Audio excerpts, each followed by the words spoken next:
What is going on, Graveyard Shift family? It is your fearless shift leader, Dalen Spratt. And if you can't tell, your boy is clocked in here in Kansas City, Missouri. Y'all, I had to come all the way out to Missouri for this story. This story is wild. We're here at the Forest Hill Cemetery, and this mausoleum here is called the Forest Hill Abbey. And inside of this mausoleum lays the body of a little boy named Bobby Greenlease Jr. Now, if you never heard about little Bobby Greenlease, then you might not have heard of one of the most expensive kidnappings in the history of the United States.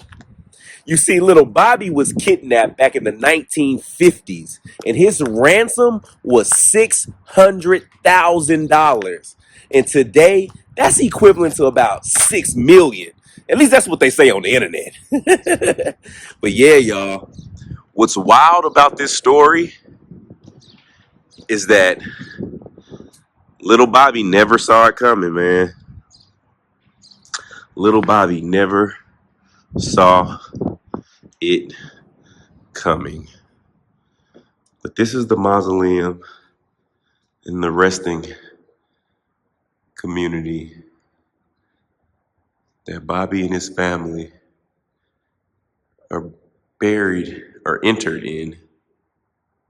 It's beautiful. You can see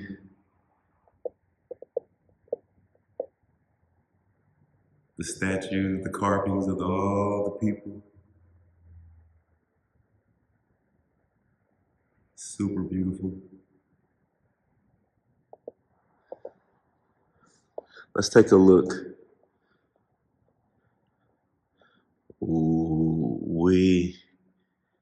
Let's take a look. This is definitely an interesting space. So many people.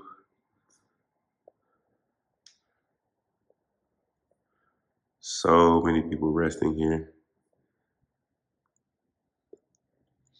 And it even has like little private rooms. Like, yeah, there aren't any doors, but these rooms, like this is the Smith family room. And you have resting here Bryce and Annie Smith. This is kind of cool. I kind of like these, y'all. You know, I ain't never really been a fan of these type of resting spaces. We call these the condos. But I kind of like the idea of having your own little family wall. Like, this is the Glassner family, 1845, 1879. Bertha Dick Glassner, 1858. Big Bertha. What's up, Bertha? So, a little more about the story of little Bobby Greenlease. You see, Bobby was 6 years old, right? And he was at school. He went to a Catholic school, getting his education on, learning.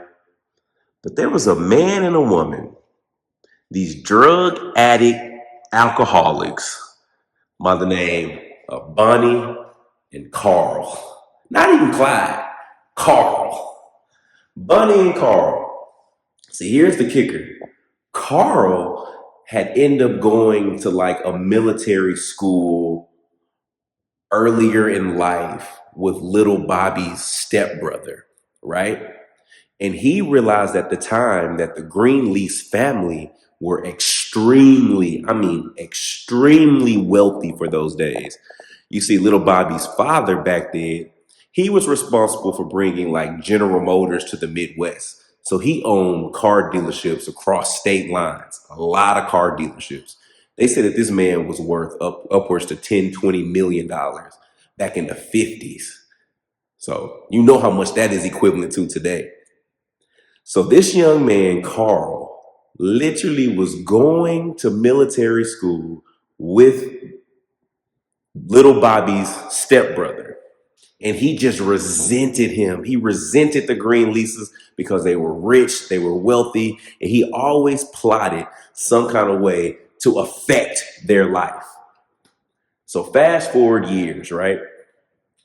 Now, Mr. Greenlease, who owns the car dealerships, you got to realize he didn't have Bobby until he was 65. He was an older gentleman when he had Bobby. And they said that Bobby was like their pride and joy. So when Carl and Bonnie got together later in life, they decided that they needed to do something to get a quick come up. And the fastest way that they knew that they could raise a lot of money was to do a kidnapping. But it couldn't just be any kidnapping. Like it had to be somebody who was well worth it, who could afford it. And that's when Carl remembered his good old friend Greenleases and how much money they had. So they devised a plan to kidnap little Bobby and hold him for ransom. So Bonnie ends up going to little Bobby's school one day. And she goes up to one of the nuns and she claims to be Bobby's aunt. And she tells her frantically, look, I'm Bobby's aunt. His mother just had a heart attack. I have to get him and I have to take him to the hospital to see his mother. The nun was like, oh my gosh, she had a heart attack. Yeah, Bobby, come, your aunt's here. 6-year-old Bobby didn't know the difference. He didn't ask no questions. He just wanted to go see his mom.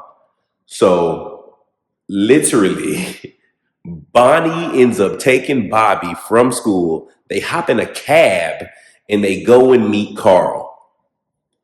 Now, this is where the story gets pretty insane.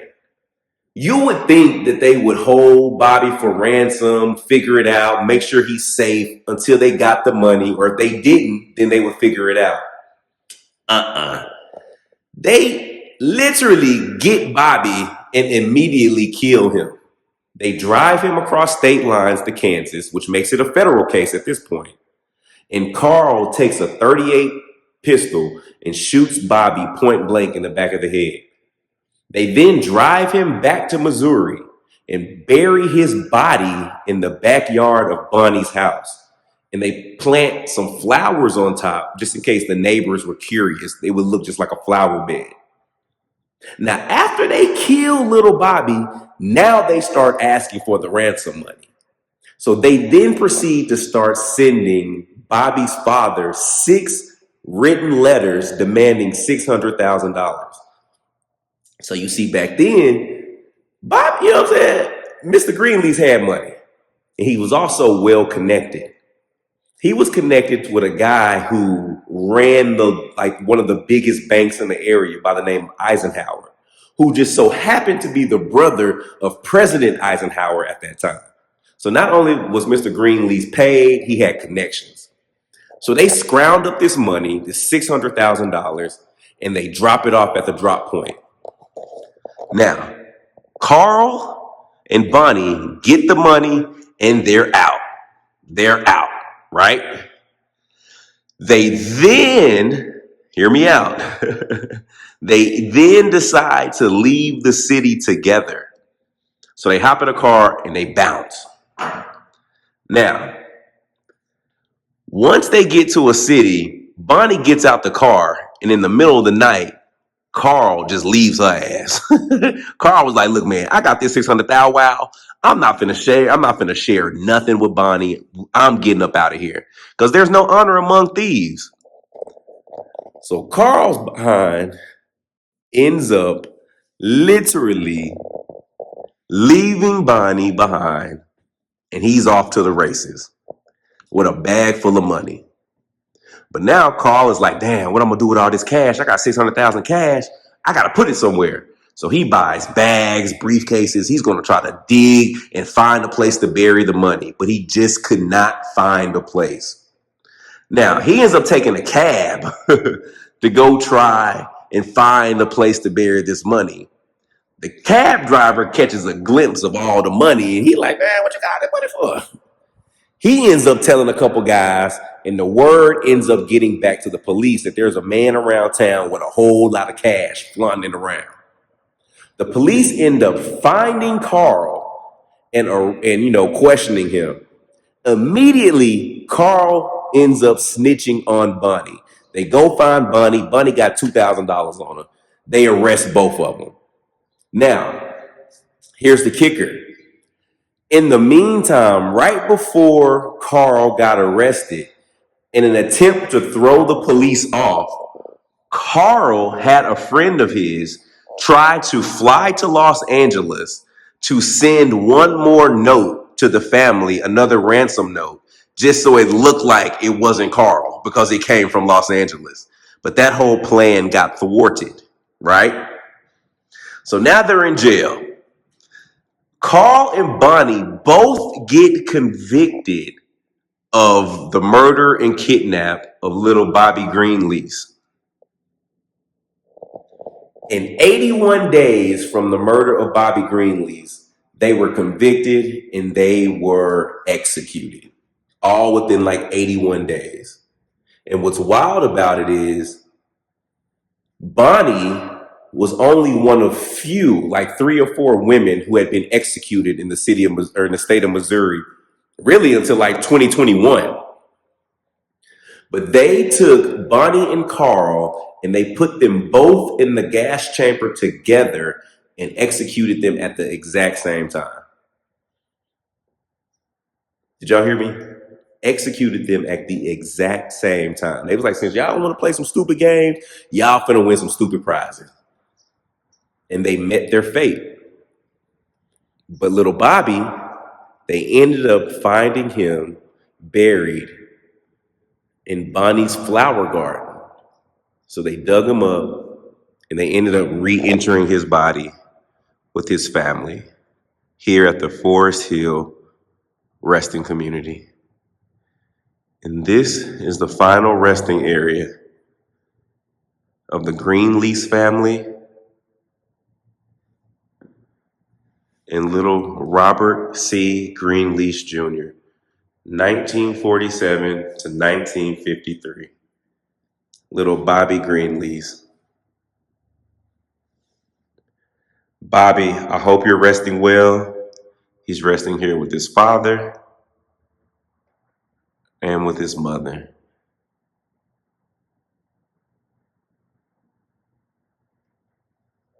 I want to set up my spirit box and see if we can get some conversation going. This is a beautiful area. You can see the stained glass looking out into the resting community grounds, which are well kept.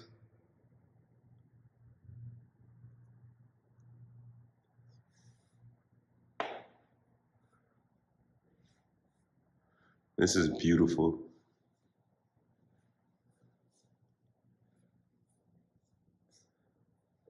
All right, Bobby. Let's see if we can get a conversation going.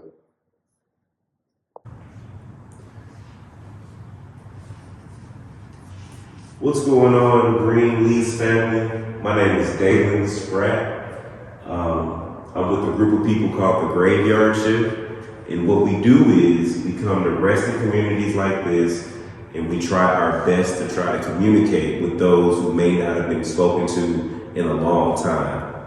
I know a lot of people have heard your story, but I wanted to share your story just so you guys, little Bobby's never forgotten.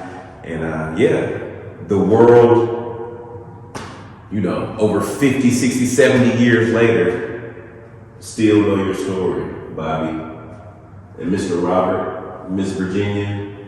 So I have a few questions that I would like to ask you or talk to you about. I can hear you through this box, so it will not hurt or harm you. It just allows me to hear you better. So Mr. Greenlease, do you mind if I speak to you and your family briefly?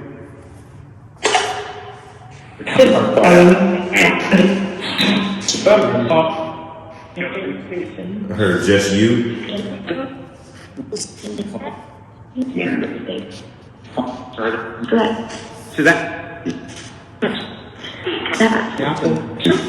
It happened. Okay. Mr. Greenleaf, can I speak to you and your family briefly? Could you?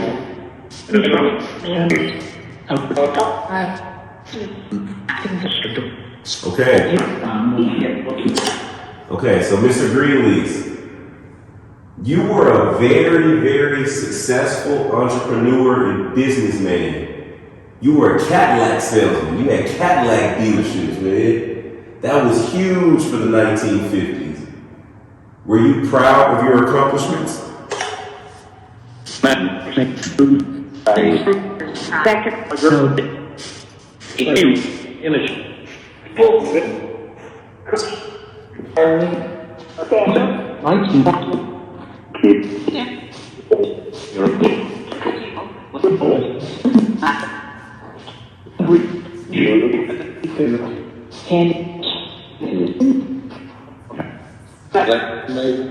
Mr. Greenleaf, what was your proudest accomplishment? Did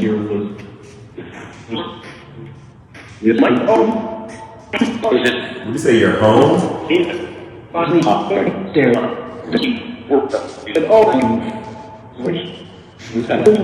Did you ever think that you would reach the height of success that you did?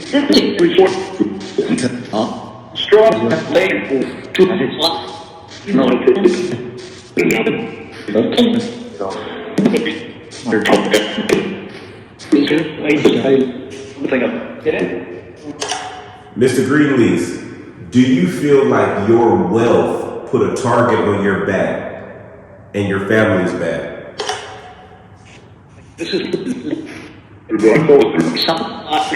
Somewhat.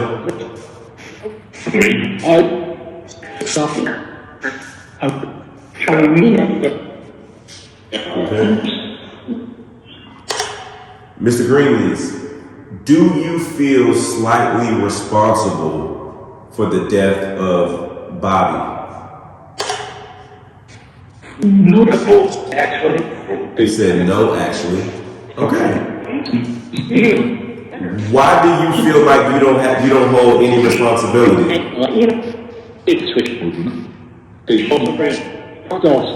Said the culprit.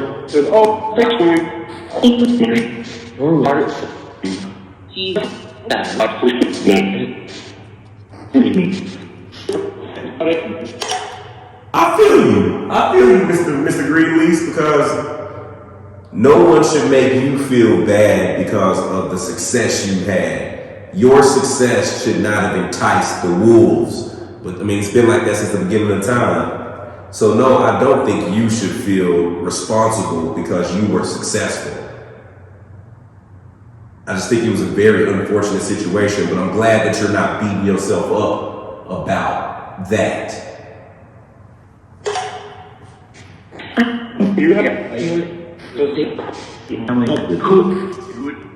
Said you would? I don't know, maybe. I think you start trying to rationalize and come up with reasons for why things happen, even if it is you blaming yourself. I think a lot of people do that when they lose their child or they think, what could they have done differently? Or what mistake did they make that led this to happen? When in all actuality, it's not your fault. It's not your fault. Greed took over a crazy person, and they did crazy activities. How do you feel about that, Mr. Greenleaf? Do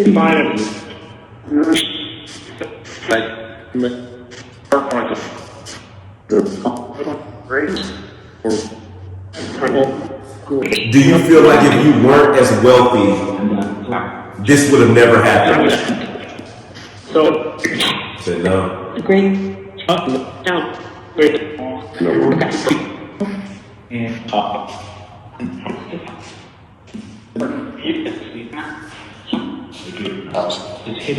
Okay. So, Mr. Greenleaf, what was going through your mind when you found out that they had kidnapped Bobby?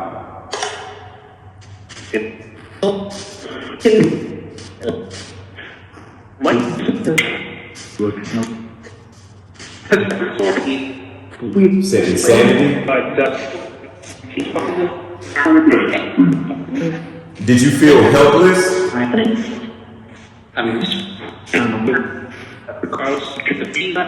So how else would you be? Right. They said that they requested $600,000, which was equivalent to like $6 million today. Did you even give it a second thought to raise the money for your son?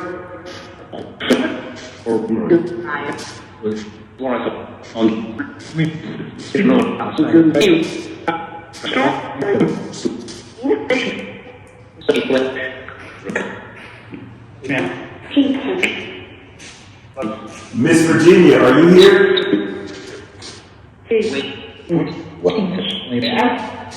Yeah. Miss Virginia, how did you feel when little Bobby was taken?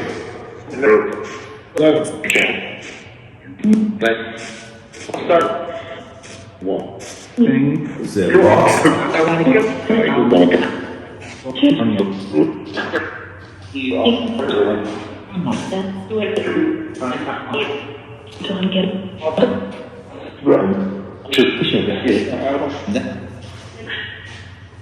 Mr. Greenleaf, once you paid the ransom, did you believe that you was going to get your child back safe and sound?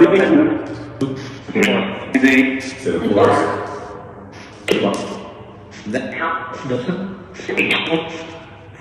At what point did you start becoming very concerned with the outcome?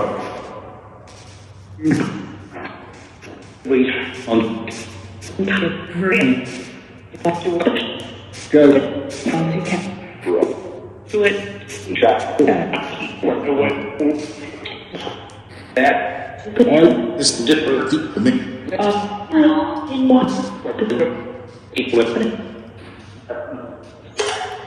Okay. I wanted to speak to Mr. Greenleaf, Miss Greenleaf first, just to see how they felt as parents during that time. Bobby was only 6. I wonder if his energy is still here. Is little Bobby here? Said he should.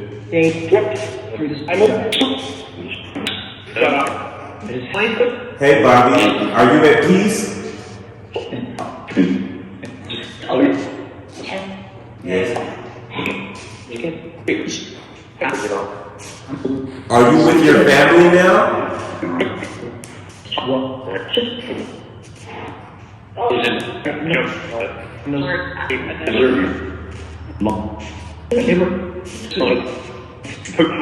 Bobby, is there anything that you remember about that day?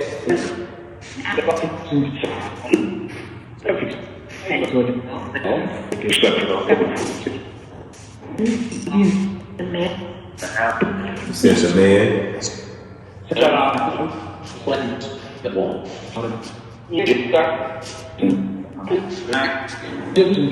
Were you afraid, Bobby?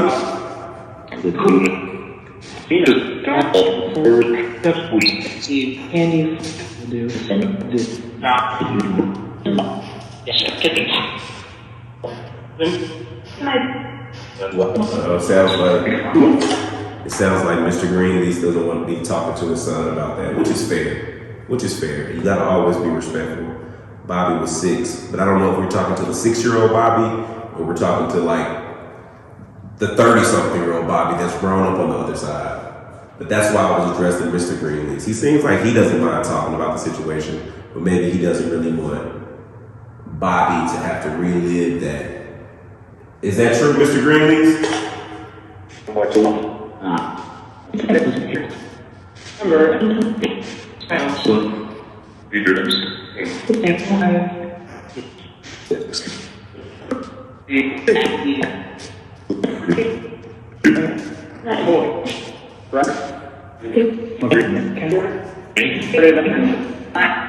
Mr. Greenleaf, how did you feel when Bonnie and Carl got arrested? Do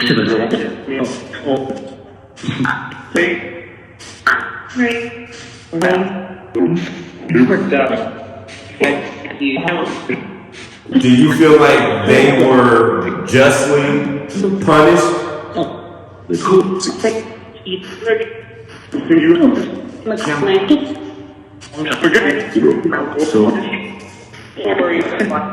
If you could have punished them yourself, what would you have done to them?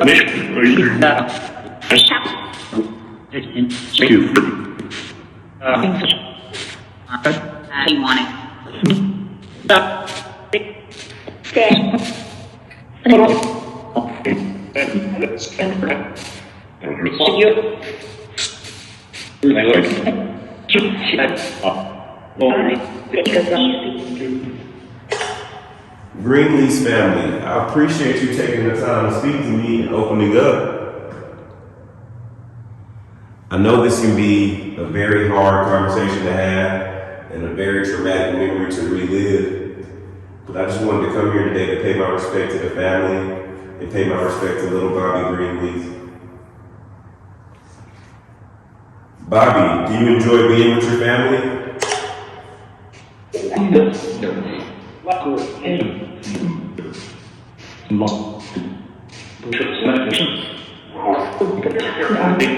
What do you miss the most, Bobby? Do you miss food or candy?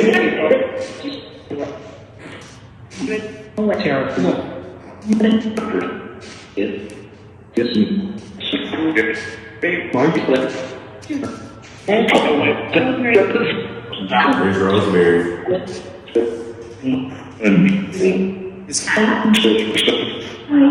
Well, Mr. Greenleaf, if you could do anything differently, what would you do?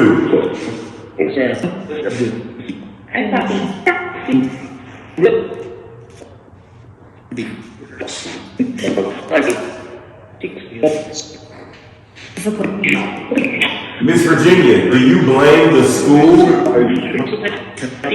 for allowing Bobby to leave with Bonnie?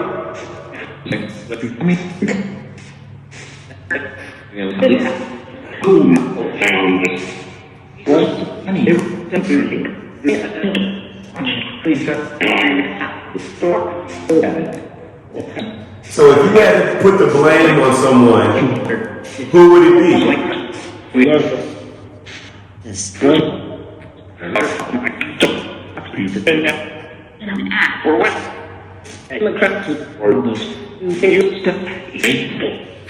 Have you taken since you've transitioned, have you had any run-ins with Connie, with Bonnie and Carl? So we have not. I would assume not, because they probably in hell right now. I appreciate that. I got your back, Virginia.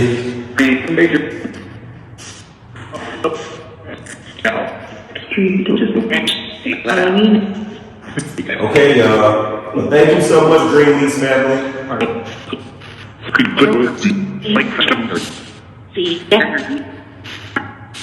Okay, love. Graveyard Shift family. Tell me what you think. What do you think about that interaction? What do you think about the family not wanting us to kind of push and dive into Bobby's questioning, but them being open and honest with how they felt during the time?